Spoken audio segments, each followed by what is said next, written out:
we have these third parties who can go through and look at this bottle of creatine, and they can confirm, okay, the bottle says it has creatine in it. That's all we found in it. It doesn't have heavy metals. It doesn't have steroids. It doesn't have cocaine. It just has creatine. Yeah. And it's a funny example, but I mean, these are all things that have been found in unregulated supplements. It's very scary. Wow.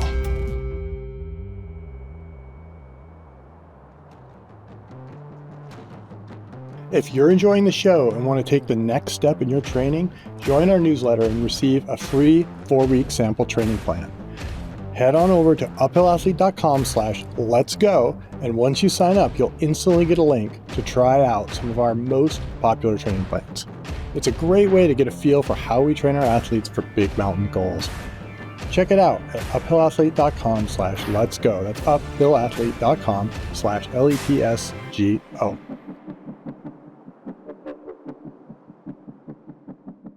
Welcome to the Uphill Athlete Podcast. I'm your host today, Steve House, and I'm here with our dietitian, Alyssa Leib.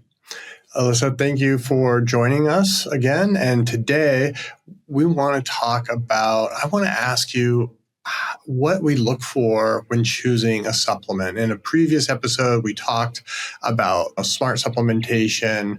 We talked about everything from vitamin and mineral supplements all the way down to bicarbonate and a few things in between. So let's say I want to supplement with protein or creatine, as you recommended. I go into the store and there's all these products. How do I know what to buy, what to use? That's the $1 million question, Steve. Right. I guess the first thing I will say for this is the unfortunate reality is if you want a legit supplement that, has been tested and is safe, you are much more likely to find it online than you are in a store. And that's the unfortunate reality of the matter, for better or for worse. Good.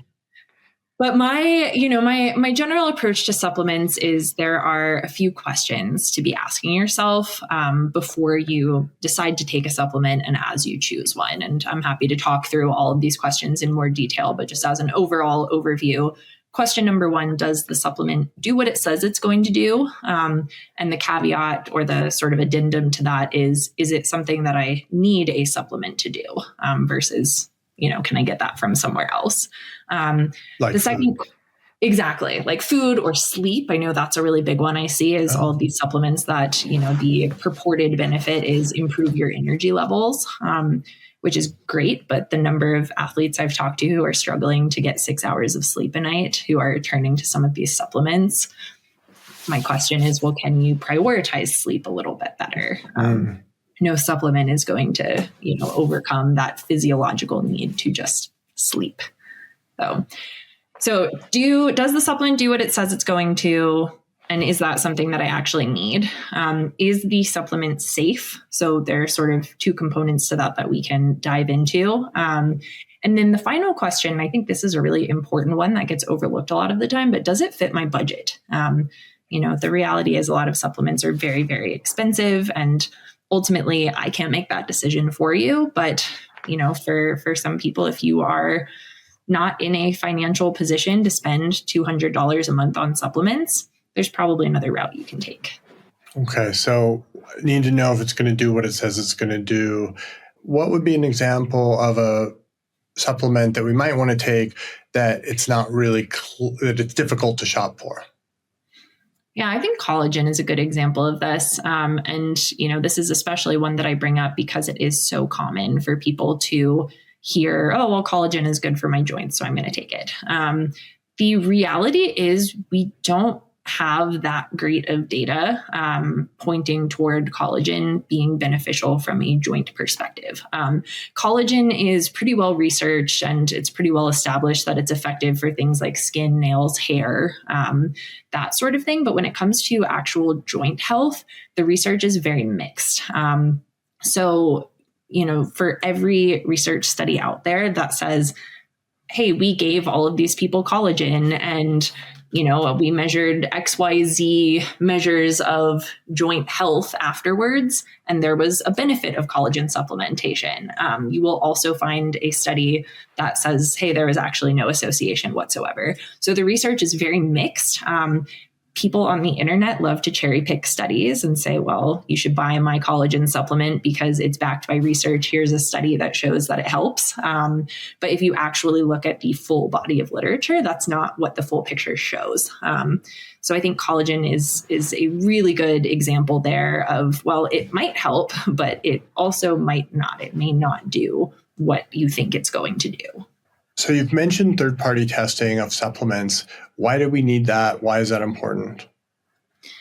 Yeah, so the supplement industry in the US, and I believe Europe is very similar, is pretty much not regulated. It is truly the Wild West, which is really terrifying because our pharmaceuticals, our medications are regulated really, heavily by the FDA. Our food is regulated really heavily, but supplements fall into this weird gray area where there really is no oversight. There's regulation around the types of claims that can be made about a supplement. So if you look on, supplement labels, they'll never say, take this supplement because it will cure your diabetes. That's considered illegal, but they're allowed to make claims like, this supplement is beneficial in reducing blood sugar, which ultimately is something that is related to diabetes. But when it comes to what's actually in the supplement, there's very little regulation, which is concerning for a lot of reasons. Kind of the best case outcome of this is you buy a bottle of creatine. It says it has creatine, and in reality, the whole thing is sawdust or, the equivalent. So you've been taking a supplement every single day. You're not actually noticing the benefits of creatine because there's no creatine in it. That's kind of funny to think about. But then there's sort of this other scarier end of the spectrum, which is you have this bottle, it says it has creatine, but in reality, it has banned substances. It has pharmaceutical drugs. It has steroids. It has heavy metals. That's a really big one with a lot of supplements is, high levels of lead and cadmium. And there's no regulation. So you don't really have a way of knowing unless you are going to go into a chemistry lab and do all of this testing yourself and figure that out, which I'm not doing, you're not doing, nobody's doing that.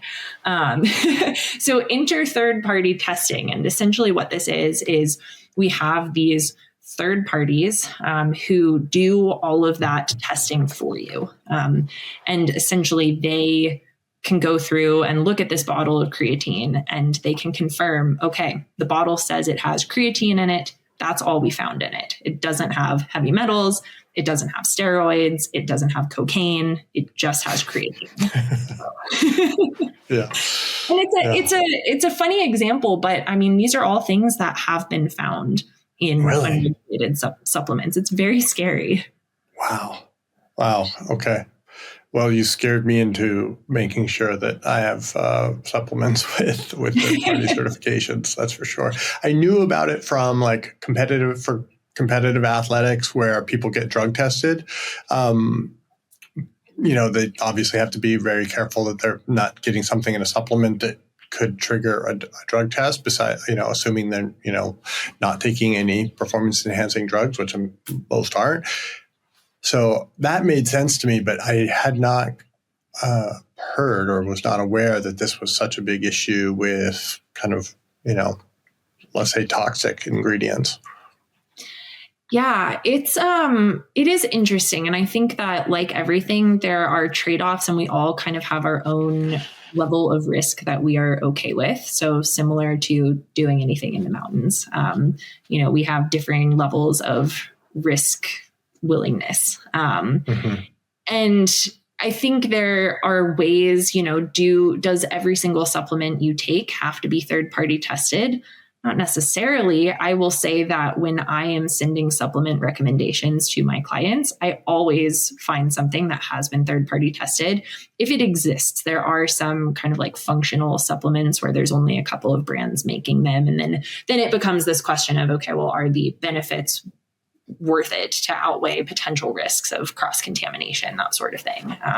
But I do think that's an important consideration too, Steve, is just the idea of if you are competing, if you are getting drug tested, wanting to make sure that you're avoiding all of those things. So there are a couple of third-party testing agencies that do specifically test for WADA and USADA banned substances so that they can make sure that it's not included in there.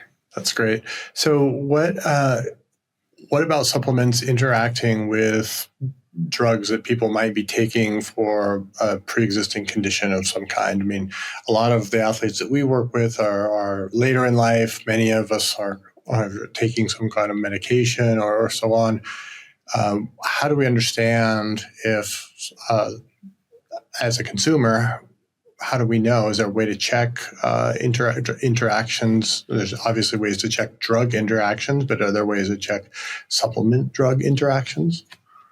Not in a good or easily accessible to the public way, which is part of what makes the supplement world so scary, because there are so many supplements out there. They're so unregulated, and it's not super clear cut what is going to interact with what.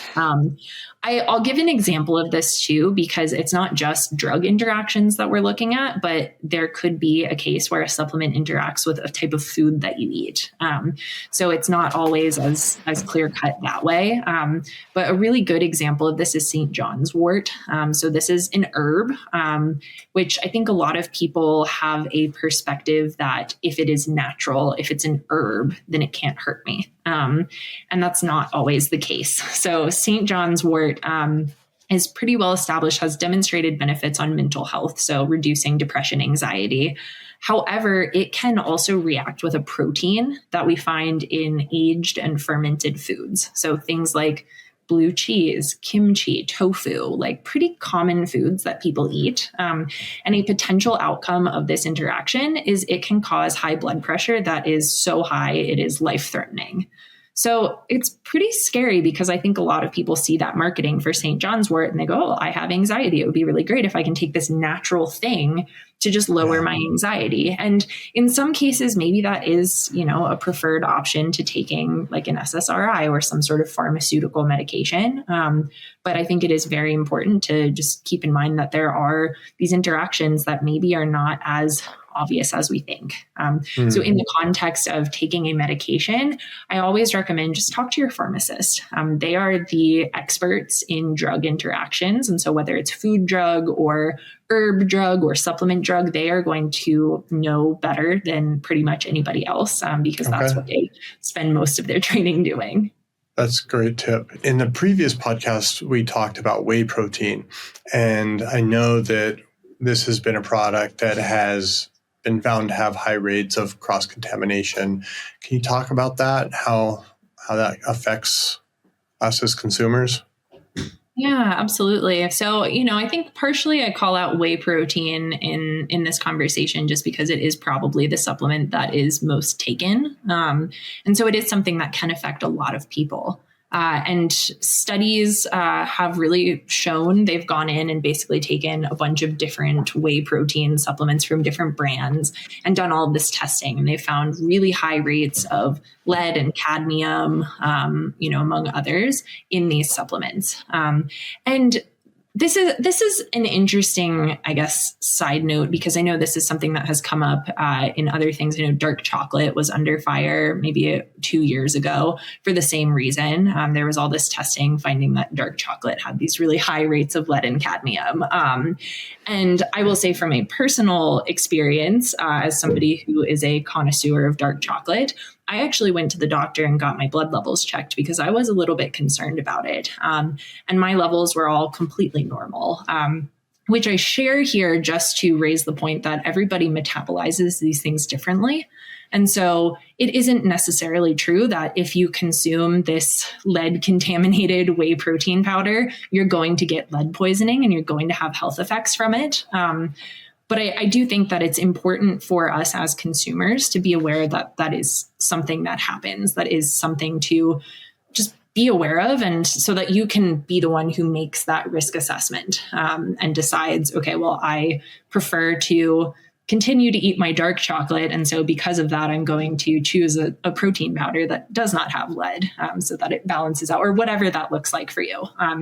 So that is really where, choosing a supplement that has been third-party tested is so important, because it does prevent you from being in that situation where you maybe are unknowingly consuming high levels of lead that may or may not have a negative health effect for you there. Yeah. And so who are these third parties that you look for? There are a lot of different companies out there that are doing this. And I admit that I am not as familiar with what's going on in Europe as I am in the US. So I apologize to all of our European listeners. But the primary ones that I recommend for athletes are NSF and Informed Sport. And if you Google both of those, they both have databases online where you can search for products and see what is going to be certified. So for example, if I wanted a whey protein, I could go to the NSF website and find their database. It's normally like the second or third result on a Google search, and just type whey protein. And then it will give you a list of every single whey protein powder that they have certified with their stamp of approval, which is really nice because it helps you narrow things down. Another thing that I really like about the NSF and Informed Sport certifications too is supplement companies, for better or worse, kind of use this third-party testing as a marketing ploy. So there are, in a positive way, I think, Sure. It just makes it a lot easier to find these products. So you can Google, you don't even have to go to the database, but if you just Google whey protein powder NSF, normally, and always double check whatever link comes up. But often what will happen is you'll get a bunch of results of websites that are saying, hey, here's my protein powder. It's NSF certified. I know that's something people are looking for. So it's something that you can find in the search terms. Yeah. Okay. So one of the things that I wanted to ask you about protein is the difference between a protein isolate and a protein concentrate. Yeah. So a protein isolate is basically a higher concentration of protein. So, when we think about how protein powders are manufactured, we're really sort of taking different components out. So a whey protein starts as milk, and they remove the liquid, obviously, they remove the carbs, they remove the fat, they remove the casein, which is another of the main proteins that's found in milk. And essentially what's left is the whey. And there's different processes for how they do this. But essentially an isolate gives you the most pure form of protein. So that whey protein is almost entirely, I want to say like 98% protein. And then there's maybe 2% of those other components of milk that are still in there. Versus a protein concentrate is a lower percent, where they've just sort of taken fewer things out. So that protein isolate is a little bit higher quality. Okay. Because you're mostly just getting protein there, versus the concentrate is a little more similar to milk. The isolate, another kind of benefit of it is if you are lactose intolerant, there's very little lactose that ends up in that isolate versus concentrate. And this is something like, look at the back of the bag or the container of protein powder, and it'll usually say under the ingredients, whey protein isolate or whey protein concentrate, so you can know what you're getting there. Okay, good. And with creatine, are there different types of creatine to look for or to be aware of? And is there a particular gold standard among creatines? Yeah, so there are a couple of different ones that you can find. The one that you want is creatine monohydrate. And, when we talk about what form of different supplements we want, mostly what we're looking at is A, is it doing the job in your body that it's supposed to do? But B, we're also looking at how well does your body actually absorb and digest this thing. So when we talk about protein powder, whey protein is considered the gold standard just because our bodies absorb it so easily. And so creatine is kind of a similar thing. We want creatine monohydrate specifically. Okay. And what about collagen if someone is going to take that? Like, I need to grow out my hair a little bit, so maybe I'm going to start. So there are a couple of different types of collagen, and the kind that you want for your hair may not be the kind that you want for your joints, which sort of adds to all of the confusion. I'm actually not as familiar with the kind of specifics around for hair specifically, but I guess when it comes to collagen, and I like that you ask this because I still get people who ask me and they say, I know collagen, maybe doesn't work, but I'm really struggling with joint pain and I just want to make sure that I'm covering my bases. So if that is you, your number one priority before you take that collagen supplement is make sure that you are eating adequate protein. If you are not eating enough protein overall and you take that collagen supplement, basically your body is just breaking it down into amino acids, using those amino acids for whatever else it needs them for in the body, making hormones, repairing cells, those sorts of things. If you are eating enough protein, there's more chance that that collagen is going to get remade into collagen in your body. So that's number one. And then I always recommend take it with a source of vitamin C. So again, collagen is sort of made up of these amino acids, but we need vitamin C in order to actually construct it. So take your collagen with a source of vitamin C and then take it either before or after a workout, just to really support your muscular recovery and your tendon and connective tissue recovery in that process. So if you are going to take collagen, those are the things I recommend to maximize the likelihood that it's going to actually do something. Okay, good. So, is there anything with the timing on collagen? Yeah, just before or after a workout. There doesn't really seem to be a difference there, but the idea is that you're kind of taking it around the same time that you're using your muscles. And creatine, by the way, is sort of the same thing. You want to really take it, and it doesn't really matter if it's before or after, but just around the time that your muscles are actually working and your body's sort of in that metabolic state where it's really supporting muscle building, tendon recovery, that sort of thing. Great. All right, everyone. Well, you heard it here to be checking your supplements for NSF certifications, or what was the other one? Informed Sport. Informed Sport. So let's all be looking for those labels next time we're shopping for our protein. So thank you very much, Alyssa. This has been super helpful and informative on how to choose a good supplement. So thank you. Of course. Happy to talk about it. Thank you for listening to the Uphill Athlete podcast. I've been your host, Steve House. We're not just fun, but a community. Together, we're Uphill Athlete.